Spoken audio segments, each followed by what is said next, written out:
Hey, Darnell. We'll talk lots about hockey in a couple of minutes, but I just wanted to start by asking you what emotions you felt yesterday when the verdict came out of the United States that Chauvin had been found guilty on all three counts. Sort of what emotions you felt and what your thoughts were. Yeah, I think obviously sitting down watching the TV, there was a sense of relief that he was found guilty on all three counts. I think that was a good step in the right direction, and there's still a ton of work to be done.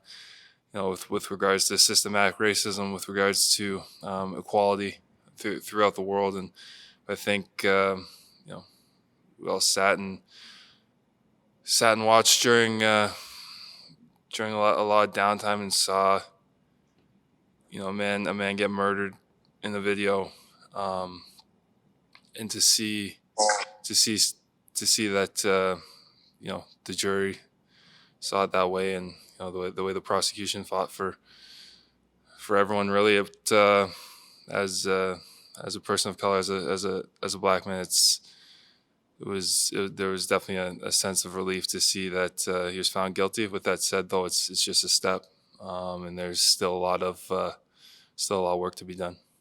Yeah, and to follow up, that's kind of my next question. I mean, the NHL releases a statement, lots of organizations, including your own, release statements, and everybody has the best of intentions here. But what would you like to see as kind of a practical application of those intentions? What day to day can change or be adjusted so that those things become more of a reality as opposed to intentions? Yeah, I know. Like for myself, it's kind of been a question I'm trying to tackle myself and see how I can help. I mean, when you look around the world, I think just equal representation. I think you know you look in workplaces around the world. I feel like if you're the times of being a candidate and being qualified to be in the position or a role, no matter where it is within business, within sports, I think it's come to a point where skin color and the look of someone needs to become obsolete, and it needs to become you know, to the point where you know we're all treated on an equal playing field. So that's for me. I think that's one of the first steps. Something that is much easier said than done. But like I said, yesterday was a step in the right direction, and it can't be a sense of contentment. It's now we just need to continue to push forward. Thanks, Darnell. Rob Tchaikovsky, Post Media. I don't know. It was well said.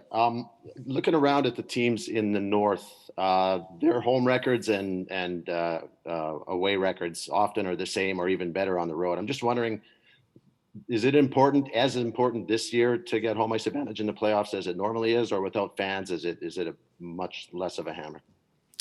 I think if there's different ways to look at it. If you have home ice advantage, you get to start at home. You get to be in your comfortable environment, not in the hotel room, and kind of get set for the big challenge ahead. So I mean, there's without the fan impact. I mean, we talk about it a little bit. I mean, the fans in Edmonton, especially. I remember a few years back when we hit that playoff run. I mean, that's one of the best atmospheres I've ever been a part of. So that's going to be missed heavily. So for us, I think there's other elements that go into it to have home ice advantage. Like I said, just maybe spending a little more time at home and in a familiar environment. But I mean, when it's all said and done, it's a pretty even playing field for everyone when there's no fans in the building and you're just showing up and playing. I was wondering if you're sitting there in mid game in Winnipeg or Montreal or Toronto, does it even really matter where you are? Do you get there's no real way to get any sort of a boost? Mid game, I think it's actually been mid game. You don't really notice whether there's fans or not. I mean, you look at the game even a night or two ago. We were playing Montreal. It was a heated game. There was a lot of motion, a lot of fire. It was physical, and there's no fans. The no fan factor, I don't think played much into it for us. We were just out there playing. So that's, like I said, that'd be the one difference. You can kind of feed off the emotion when, like I said, when you're in your home building and you got Zach Cassidy running around and the fans are going nuts. But yeah, we won't have that this year, obviously. Thanks. Mark Spector, Sportsnet. The kind of game you guys had against Montreal the other night, and the way they play you, lots of obstruction and hooking and holding, and they're not afraid to run Connor and run Leon. Are those important games for you guys to play? And is it important, watching how your team reacted to that and your Stars reacted to that? Does that tell us something about your team? Yeah, we're here to play for each other. I think it's pretty evident. These are definitely games that you want to play in, especially coming into the playoffs, because there's that's the type of emotion, the type of fire, how hard you want to check. That's what you want to bring at each and every night, and that's what you have to bring each and every night to be successful in the playoffs. So having the opportunity to play in these games, I think there's going to be more and more of these games as we come down to the final games here, and that's exciting as players. You get geared up for those kind of games. And as a player who in your career you've been asked, or you've not been asked, but you've taken on the role of protecting Stars sometimes. Is it nice to see your two Stars protect themselves? Like Connor's throwing his own hits and Leon's putting his own stick up. Is that a good sign for your team? Yeah, those guys are competitive. Like each and every night, every team that they come out and play against, there's so many little interference and holds and getting hit a little bit late. Like they deal with it each and every night. So at some point, you're going to want to fight back, and that's what they're doing. They're standing up for themselves, and for us as a team, we can continue to do it to the other team too. So yeah, it just shows like they have a real want to win. Like it doesn't matter how much they get held or hit a little late. Like they just want to win, and that it shows the competitiveness every time you see them do that. Thank you. Jim Matheson, Post Media. And Darnell, you were talking about the competitiveness of the last game. Normally, you would see that sort of game against Calgary, which is a provincial rival and a rival. Montreal, is that just the style of game they played? I mean, that was an edgy type game, or was it just they're trying to get into the playoffs and they beat you? They had beat you, 4 to 5 games. I mean, I think it's probably a combination of everything, and we've played each other quite a bit. They got a good, strong team that they play hard. Like that's every time you play Montreal, they're going to come out checking hard. They're going to come out, playing with a lot of intensity. So for us, you got to come and answer the bell if you want to win, and that adds to the element of the game. So they're fighting for a playoff spot and fighting to stay in it, and I think for us, we got 12 games left. We can't get comfortable at all in the situation that we're in. So we got to come with that same exact mindset and fighting for everything that we can get on a nightly basis.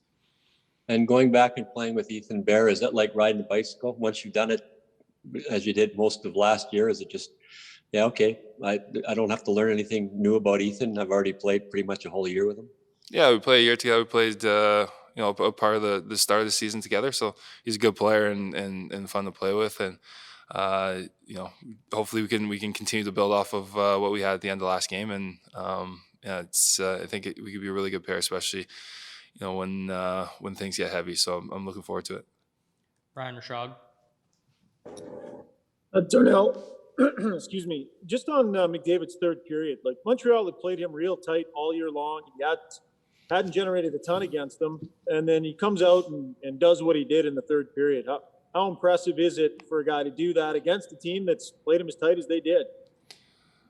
Yeah, he's a gamer, man. He comes out and competes each and every night, and that's, you can only hold him down for so long. He's gonna find a way to break a game open, and that's what he did. I think that's why he's the best player in the world. He comes out and he's got that motivation, that fire each and every night that he wants to make that impact. And we needed to get back in the game in the third period there. And he's a leader. He came down and led the way. So it's fun to see. It's always great when you see the guys that are leading the ship really take a hold of it. Tony Brower, Oilers TV. Hey, Darnell, we don't have any confirmation that Ryan Nugent-Hopkins is going to be in the lineup tonight or not, but if he is, what kind of leader is Ryan Nugent-Hopkins? Yeah, Nuge is one of those quiet, doesn't say much, shows up to the rink every day and does everything the right way. I think one of those leaders that just leads by example. When he does speak, everyone listens because he's just got such a good grasp of the game, good grasp of the room, good grasp of each and every guy. So he's a hugely a huge part of this team, and whenever we get him back, we'll be really excited to have him back. Thanks, Darnell. No problem.